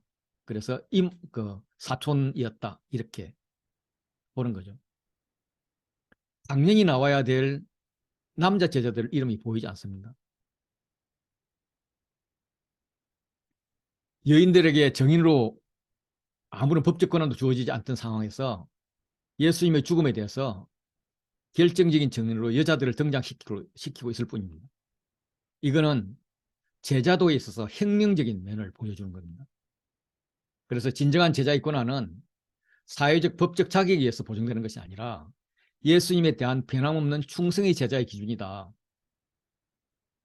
예수님께서 내부인과 외부인을 이야기할 때도 누가 내 어머님이 내 동생들이냐 이렇게 할 때도 하나님의 뜻대로 행하는 자가 내 형제요 자매요 어머니다 라고 가르쳤던 그 기준을 지금 강조하고 있는 것입니다. 이날은 준비일 안식일 전날입니다. 날이 저물면 안식일 시작됩니다. 그래서 해가 저물었을 때가 아니라 해가 저물기 전으로 번역하는 게 낫겠죠. 아리마대 요셉이 당돌이 빌라도에게 예수의 시체를 달라고 합니다. 그는 부자며 예수의 제자였습니다. 마태복음에 의하면. 누가복음에 의하면 공의 의원이었고 예수님 십자가 체행을 찬성하지 않았고 하나님 나라를 기다리는 자였습니다. 요셉의 요청을 받은 빌라도는 백부장에게 죽음 여부를 확인하고 시체를 내어주었습니다. 빌라도가 요셉에게 시체를 허락한 의미는 예수님이 일반적인 정치범이 아니다라는 것을 빌라도가 알았다는 것입니다. 예수님의 죽음은 빌라도가 확실히 확인했다. 예수님 확실히 돌아가셨다. 그리고 아리마대 요셉은 공회원의 지위보다는 예수님의 제자를 선택했다는 겁니다. 그리고 빌라도는 예수님이 죽음하고는 난 무관해. 관여하지 않았음을 강조하려고 지금 애쓰고 있습니다. 시체를 받은 요셉이 예수님의 시체를 세목바에 싸서 바위 속 판 무덤에 넣어두고 돌을 굴려서 무덤에 넣어 놓습니다. 이거는 이사야 53장 9절의 성취입니다. 그의 무덤이 악인들과 함께 있었으며 그가 죽은 후에 부자와 함께 있었도다. 악인들 같이 체행당했지만은 아리마대 요셉의 무덤에 갔다. 이런 말이죠. 여전히 남자 제자들은 나타나지 않습니다. 막달라 마리아와 요셉의 어머니 마리아가 예수 둔 것을 보고 확인할 뿐입니다. 로마는 법에 따라서 체행된 자는 죽음을 슬퍼하거나 고가거나 하는 일을 금지했습니다. 그래서 여인들이 멀리서 지켜볼 수밖에 없었습니다. 나타나지 않은 제자들을 포함하면 숨어버린 남자 제자들, 여전히 나타나는 제자들, 그 사이에 멀리서 바라보는 여자들, 상품을 준비했던 날이 밝아 박작하는 여자들, 그리고 그 사이에 아릴마다 요셉 이야기. 요렇게 ABC, CBA 구조로 되어 있습니다. 숨어버린 남자, 나타나지 않는 제자를 강조한다고 저는 보고 있습니다. 에스더 말씀이 이걸 만들면서 생각이 났어요. 이때에 내가 만일 잠잠하여 말이 없으면 유다인은 다른 데로 말미암아 노임과 구원을 얻으려니와 너가 예수님이 원한 때에 나타나지 않으면 예수님은 다른 사람을 통해서 그 일을 할 것이다. 결정하라. 도망갈 것인지 아니면 순종할 것인지 이런 말씀을 하는 것 같습니다. 16장으로 들어가면 해가 지고 안식일이 지나자 밤에 여자들이 예수님께 바르기 위한 향품을 사두었다가 아침 밝자마자 무덤으로 달려갔습니다. 안식일 전에 급히 예수님을 장사했기 때문에 장사 절차가 대충 끝났을 것입니다. 그래서 안식일 끝나자마자 여인들이 나머지 물품을 마저 구입해서 무덤으로 간 겁니다. 여정이 남자는 없습니다. 유대 법정에서 여자는 정인으로서 인정이 되지 않습니다. 그들의 정언은 증거가 되지 않습니다. 여자가 인격적으로 대우받지 못하던 시절인데 이 부활이라는 엄청난 사건의 정인으로 여성을 등장시킨 것은 오히려 부활이 흑우가 아니라는 증거로 그렇게 학자들이 이야기합니다. 부활이 만약에 흑우라면 저자는 아마도 당시 사회에서 인정받는 적어도 그리스도를 믿는 자들, 믿는 남자들, 믿는 자들에게도 인정받는 그런 남자를 정인으로 세웠을 거라는 거죠. 그러나 초대 기독교에서 예수님의 부활의 정의는 여성임을 분명히 했고 유대 일반적인 분위기와는 달리 기독교인들은 처음부터 이 여성의 정언을 받아들였습니다. 세상과는 다른 그런 세계관인 거죠. 그 여인들이 무덤에 들어가니까 오른쪽에 앉아서 흰옷을 입은 청년이 말했습니다. 누가는 천사라고 이야기합니다. 너희가 십자가에 못 박히신 나사렛 예수를 찾는구나. 이 마가복음에서 찾는구나. 구한다. 이것은 나쁜 의미로 해서 사용이 됩니다. 원수들이 예수님을 죽이기 위해서 찾는다든지 예수님의 사명을 방해하기 위해서 찾는 그런 모습으로 계속 나왔습니다. 다시 말해서 너희가 못 박힌 나사렛 예수를 왜 찾느냐? 왜 여기 무덤에서 찾느냐?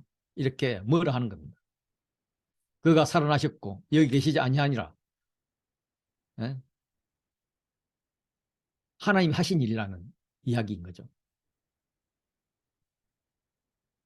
그렇게 고난받고 죽은 다음에 사흘 만에 부활할 거라는 말씀을 3번이나 말했는데 성경에서 한 번만 얘기해도 중요한 건데 3번이나 영원히 중요한 말씀을 했는데 왜 그걸 모르냐는 거예요. 무시하는 거예요. 그래서 너희보다 먼저 갈리로 가실 거란 말씀을 상기시켜줍니다. 빨리 가라. 가서 그의 제자들과 베드로에게 이르기를 예수께서 너희보다 먼저 갈리로 가서 기다리고 계시니 빨리 가서 배라고 전해라. 이 부활 소식을 통해서 십자가에 못 박히신 예수님의 최종적인 승리를 지금 선포하고 있습니다. 예수님의 육체적인 부활을 분명히 말하고 있습니다. 그래서 살아나셨다. 눕히셨던 빈자리는 비었다. 이걸 강조합니다. 제자들에게 전달하라면서 용서 회복을 강조하십니다. 특별히 3번 부인했던 베드로가 제외되지 않습니다. 이 부활의 기쁜 소식을 여자들이 들었습니다. 베드로를 비롯한 제자들은 다 도망간 상황에서 담대히 예수님 곁을 떠나지 않았던 믿음의 사람들입니다. 그런데 그들의 반응이 의외인 거죠. 몹시 놀라 떨며 나와 무덤에서 도망하고 무수하며 아무에게 아무 말도 하지 못합니다. 믿음의 사람이라고 볼 수 없을 정도입니다. 이렇게 마가복음은 썰렁하게 끝이 납니다. 이후에는 괄호로 쌓여 있습니다. 그래서 오래된 사본에는 없는 내용입니다. 우리가 추정하기로는 너무나 썰렁하게 끝난 마가복음을 보충하고자 더했을 거라고 그렇게 추정합니다. 마가복음은 여자들이 부활 소식을 제대로 전하지 못했다라고 끝이 납니다. 이거는 마가복음을 읽는 원족 독자들의 당시 모습을 반영을 합니다. 예수를 믿는다는 사실이 들키면 원형 경기장에 끌려나가서 사자밥이 되는 그런 코바디스에 나오는 영화 같은 그런 시대를 살고 있던 사람들입니다. 그들은 예수님이 끌려가자 도망가 버리는 제자들을 보고 또 자기들은 너도 예수 믿지 추궁하자 세 번이나 부인해버리는 그런 베드로를 보고 부활하신 증거를 보았지만 세상이 무서워서 말 못하는 여자들을 보고 이 글을 읽는 독자인 너는 어떻게 할래? 스스로 현재 자신들의 모습을 돌아보라고 도전장을 던지고 끝내버리는 것입니다. 자신들이 감당해야 할 정인의 역할을 하라고 도전받는 것입니다. 16.9절 이하는 괄호로 적혀 있습니다. 왜냐하면 마가복음의 원본은 물론 뭐 낡아서 없어졌을 것이고 남아있는 사본들이 각각 다르기 때문입니다. 마가복음이 주는 도전과 소망을 초기 독자들은 알고 이해를 했을 것입니다. 그런데 시간이 지나면서 마가의 취지를 이해하지 못하는 자들이 늘어났고 그래서 너무나 썰렁하게 끝나는 이 마가복음 이상에서 뒤에 16장 9절 이하를 첨가하지 않았을 거라고 생각을 합니다. 본문 비평에서 기본 원리는 특별한 이슈가 없는 한 짧은 텍스트를 오리지널로 삼습니다. 해석하고 이해하기 어려운 본문을 쉬운 본문보다 더 원본에 가까운 것으로 봅니다. 이것만 보더라도 지금 우리가 읽고 있는 16.9절부터 20절이 원본에 있었다고 말하기 어렵습니다. 사본학적으로 보더라도 이 긴 결말이 있는 이 사본은 모두 7세기 이후에 쓰여진 사본들입니다. 그리고 짧은 결말이 들어있는 사본들이 있는데 대부분 5세기에 사용되었던 것입니다. 그 짧은 본문은 세 번째 각주에 보면 나와 있는데요. 그 여자들은 명령을 받은 모든 일을 베드로와 그 함께 있는 사람들에게 간추려 말해주었다. 그 뒤에 예수께서 친히 그들을 시켜서 동에서 서에 이르기까지 영원한 구원을 담은 성스러우며 없어지지 않는 복음을 퍼져나게 하셨다. 아멘. 이렇게 끝이 납니다. 그리고 긴 결말과 짧은 결말 모두 있는 사본도 있고 결말이 아예 없는 사본도 있는데 이 결말이 아예 없는 사본이 아주 최상의 자료로 그렇게 간주되는 시내산 사본, 바티칸 사본 이런 것들로 4세기에 사용된 것입니다. 현존 사본들 중에서 가장 오래된 것이에요. 그래서 긴 결말의 진정성을 인정하지 못하는 의견이 지배적입니다. 긴 결말은 다른 복음서와 사도행전을 막 요약해 놓은 그런 인상들을 많이 줍니다. 이렇게 여러 가지 이야기들이 나와 있는데 요게 요한복음, 누가복음, 사도행전 이런 것들을 요약이라는 거죠. 그렇지만 또 긴 결말의 진정성을 인정하는 의견도 많습니다. 4세기 사본이나 5세기 사본도 권위가 있지만 7세기 이후의 사본도 권위가 있다는 거예요. 그리고 더 많은 사본에 긴 결말이 이용되고 있다. 예.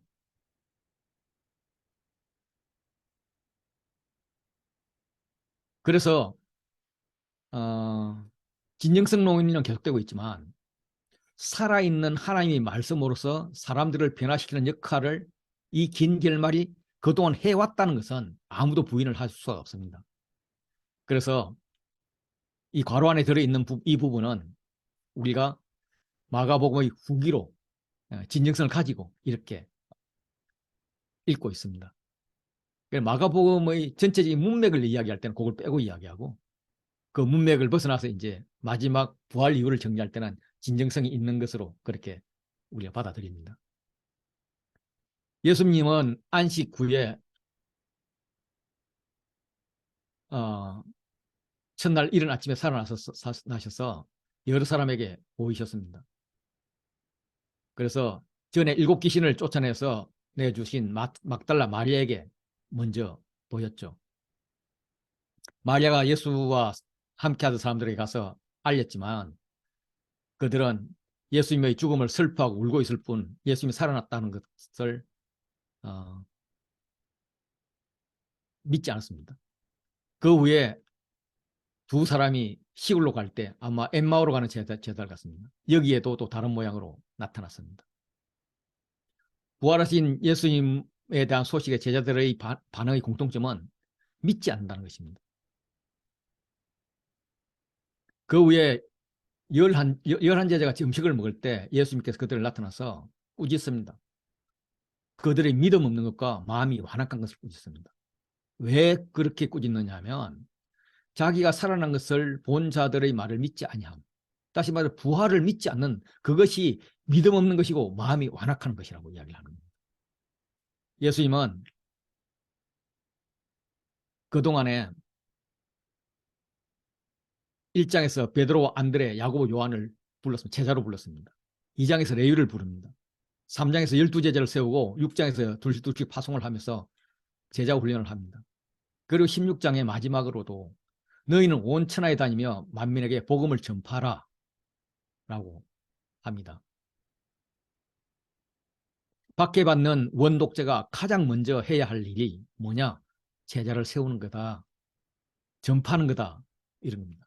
그 복음 전파의 결과 믿고 세례를 받는 사람은 구원을 얻을 것이고 믿지 않는 사람은 정죄를 받을 것이다 라는 거죠. 로마 황제가 죽이고 살리는 권한이 있는 것이 아니라 믿음에 의해서 죽고 사는 것이 결정난다라는 겁니다. 믿는 자들에게 여러 가지 표적이 따릅니다. 그들이 내 이름으로 귀신을 쫓아내며 새 방언을 말하며 뱀을 집어 올리며 무슨 독을 마실 자로 해를 받지 않으며 병든 사람의 손을 얹은 적 나으리라. 예, 이사야가 예언한 새로운 시대를 말합니다. 하나님 나라인 거죠. 그리고 뱀을 집어올고 이 독에 물려도 살아나는 그런 것은 바울의 전도 여행 과정에서 경험이 되었습니다. 예수님께서 말씀을 마치신 후에 하늘로 올려지자 하나님 우편에 앉으셨습니다. 제자들은 나가서 두루 전파하였습니다. 주님도 제자들의 전파와 함께 역사하셔서 표적을 주셨습니다. 그래서 그의 말씀을 확실히 정언하게 했습니다. 이렇게 하나님 나라는 하나님과 제자들의 합작품으로 계속 확장되어 가고 있습니다. 이때 사라진 제자들, 원독자야, 그리고 지금 읽는 독자야, 너는 어떻게 할래? 이걸 묻고 있습니다.